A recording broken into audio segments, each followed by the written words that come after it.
Tak schválne, čo by ste si dali? A počula som, že baklažán. Áno, teraz keď točíme túto epizódu, tak ešte stále je leto a je sezóna baklažanov. Tak si spravíme baklažan v paradajkovej omačke. Čo poviete? Mäsožravci, netvárte sa prosím otrávene dopredu. Tento recept môže byť prekvapujúcou lahôdkou aj pre vás. Môže vám to dosvedčiť celý štáb. Po dopečení sa naň totiž vrhli ako supy. Ale to už predbieham. Tu sú ingrediencie. Nič, čo by ste museli nejako komplikovane zháňať. Tak do toho. Katka, sme samé oči, uši a bruchá. Bude to vegetariánsky recept. A verím, že sa vám bude páčiť, pretože opäť bude veľmi rýchly. A aj vydatný. Tak nakrájame si na plátky baklažán najprv. Také 3 mm, keď sa vám podaria. Uvidíme, či sa podaria mne. Asi takýto plátok. Tie si ugrilujeme na olivovom oleji. A keď budú ugrilované, tak z nich budeme robiť balíčky. A čo v nich bude, to vám prezradím potom. Baklažán je veľmi vďačný, pretože ho môžete plniť, môžete ho grilovať, môžete z neho urobiť nejakú pomazánku. Je fakt perfektný. Trošku si baklažán posolíme. Tak. No a čo je veľmi dôležité, musíme ho zaliať olivovým olejom. A šup s ním do rúry. Takých 20 minút pri 200 stupňoch.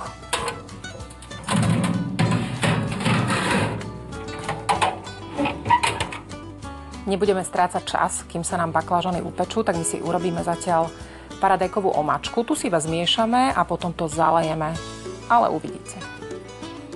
Takže použijeme lúpané paradajky.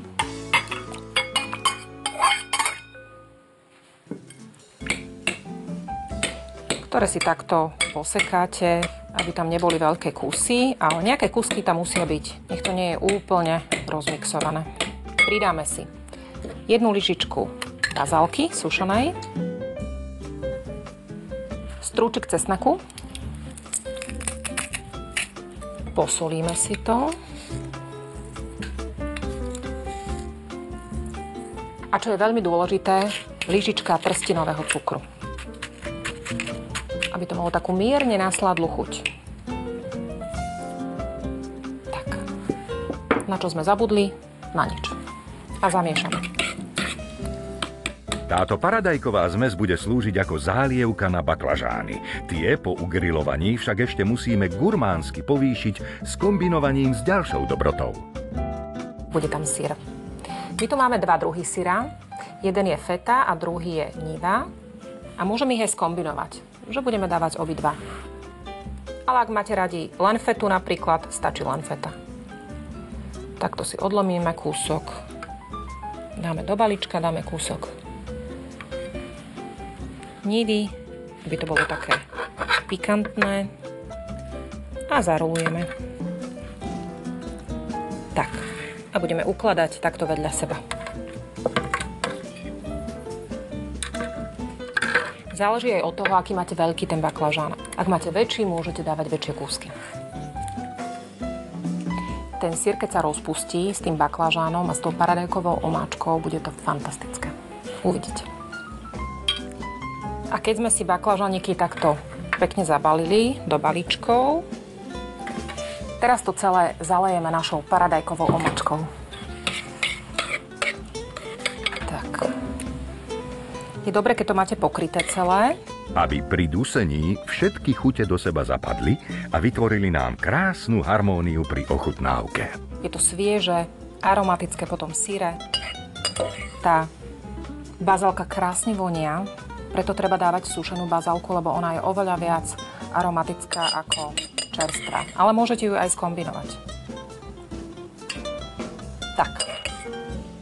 Už teraz to vyzerá skvelé. A šup s tým do trúby.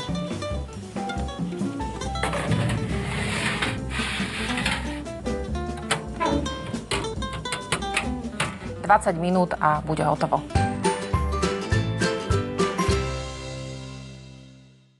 Svieže, vďačné, nenáročné. Tak by som charakterizovala tento recept. Pretože v podstate, ak máte doma baklážan, tak všetko ostatné už nájdete. Kúsok syra v chladničke určite, možno nejakú tú plechovku s paradajkami a môžete začať. No idem to ochutnať. Vonia to nádherne a verím, že aj chutiť bude.